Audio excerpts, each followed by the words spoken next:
સરસ્વતી સાધના સામાજિક ન્યાય અધિકારીતા વિભાગે ચાલુ તો કરી છે, પરંતુ આ મામલે નવજીવન ન્યૂઝે જે તેમના મંત્રી છે ભાનુબેન બાબરિયા તેમને જગાડ્યા હતા અને તેમનું ધ્યાન દોર્યું હતું. તેમ છતાં આ રાજ્યમાં સાયકલો સડી રહી હતી અને સરકારના પેટનું પાણી નહોતું હલતું. હવે વિરોધ પક્ષ મેદાને આવ્યું છે અને વિરોધ પક્ષે સીધા આરોપ લગાવ્યા છે કે આ સરસ્વતી સાધના યોજનામાં જે સાયકલો ખરીદવામાં આવી છે તેમાં ભ્રષ્ટાચાર થયો છે અને સાયકલો સડી રહી હતી. તે વખતે નવજીવન ન્યૂઝે સૌથી પહેલા આ સરકારનું ધ્યાન દોરવાનો પ્રયાસ કર્યો હતો.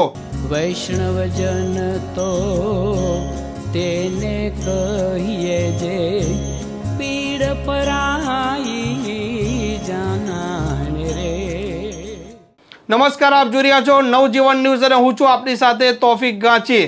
સામાજિક ન્યાય અધિકારીતા વિભાગ અંતર્ગત સરસ્વતી સાધના યોજના ચાલી રહી છે. આ યોજના અંતર્ગત ધોરણ 9માં જે વિદ્યાર્થીઓનો રાજ્યમાં ભણી રહી છે તેમને સરકાર વિનામૂલ્યે સાયકલ આપે, જેનો હેતુ તે હોય છે કે આ જે વિદ્યાર્થીઓ હોય છે તે પોતાના ઘરથી શાળાએ જઈ શકે.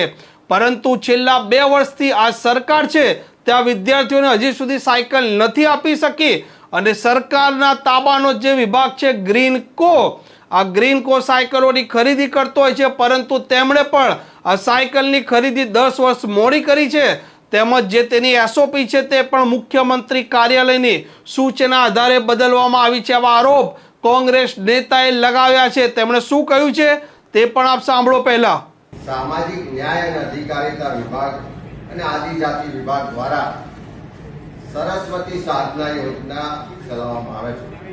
આ સરસ્વતી સાધના યોજના એટલે ધોરણ 9માં અભ્યાસ કરતી જે આપણી દીકરીઓ છે એ ઘરેથી શાળા દૂર હોય તો સાયકલ લઈને જઈ શકે, સમયસર જઈ શકે, એટલા માટે એને સાયકલ આપવાની યોજના છે.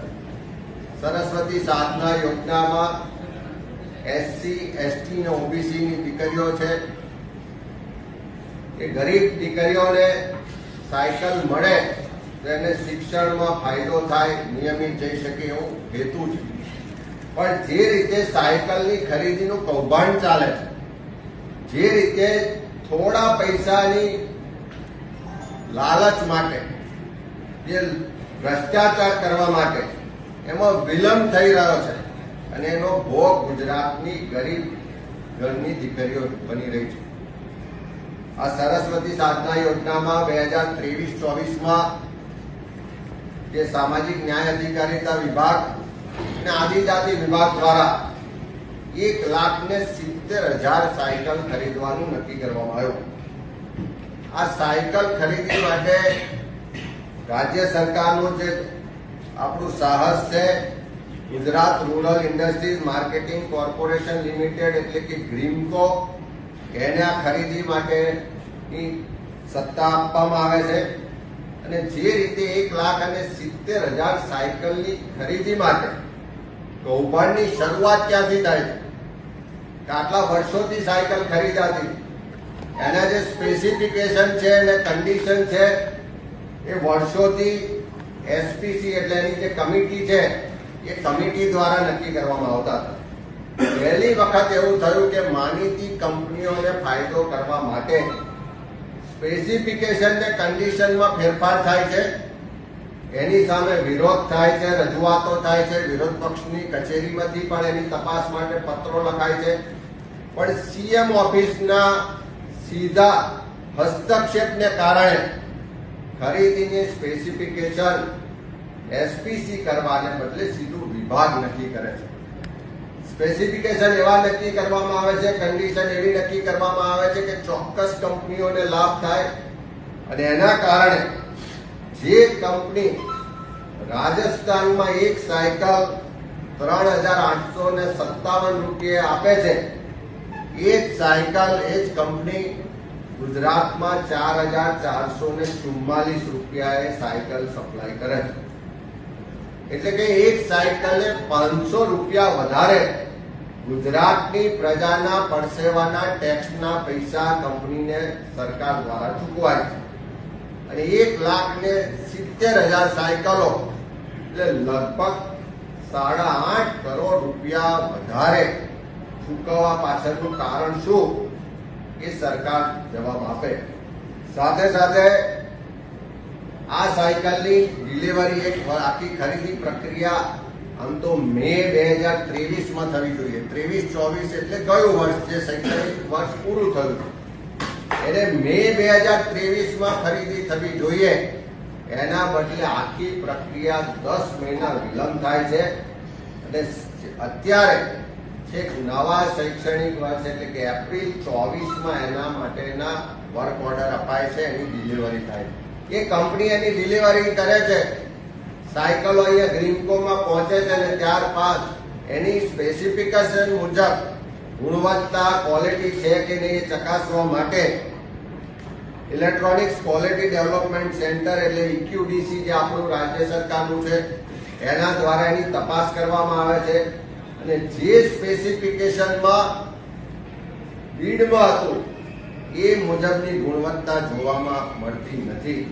સાયકલની આખી જે મુખ્ય ફ્રેમ હોય છે એ જ એની મજબૂતાઈ અને એની જ કિંમત હોય છે. એ જે સ્પેસિફિકેશન બીડમાં હતી એ મુજબની ગુણવત્તાવાળી ફ્રેમ જોવા મળતી નથી. આઈએસઆઈ માર્ક મુજબની જે સ્પેસિફિકેશન હતા એ ગુણવત્તા જોવા મળતી નથી. અને એના જ કારણે આજે સાયકલો આવીને ગ્રીનકોના ગોડાઉનમાં પડી છે. હજુ સુધી કોઈ ડિગ્રી સુધી એ સાયકલ પહોંચી શકી નથી. ગ્રીનકો દ્વારા પણ જ્યારે આની ટેન્ડરની પ્રક્રિયા થતી હતી ત્યારે એમાં વાંધા ઉઠાવવામાં આવ્યા હતા. એમણે સ્પષ્ટ કીધું હતું કે જે બીડના ભાવ આવ્યા છે એ રાજસ્થાનમાં મળેલ ભાવ કરતા 587 રૂપિયા અને પશ્ચિમ બંગાળમાં મળેલ ભાવ કરતા 425 રૂપિયા વધુ હોય એ બાબતે L1 કંપની દ્વારા જસ્ટિફિકેશન આપવામાં આવે એ યોગ્ય રીતે ગણાતું નથી. એટલા માટે સદર યોજાયેલ બેઠકમાં બીડ રદ કરવા માટે સરકારની મંજૂરી મેળવવાની માટેનો પત્ર લખવામાં આવે છે.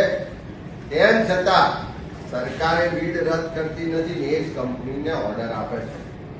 આજે નવું શૈક્ષણિક વર્ષ 2024-25 નું શરૂ થયે પણ 1 મહિના કરતા વધારે સમય થયો, હજુ તો પાછલા વર્ષની સાયકલો દીકરીઓને મળી નથી.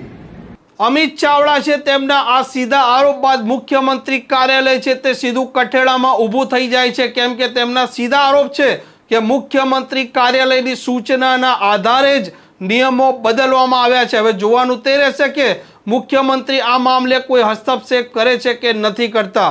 આ પ્રકારના સમાચાર જો આપને પસંદ આવતા હોય તો નવજીવન ન્યૂઝની આ ચેનલને સબસ્ક્રાઇબ કરવાનું ભૂલતા નહીં. વૈષ્ણવજન તો તેને કહીએ જે પીડ પરા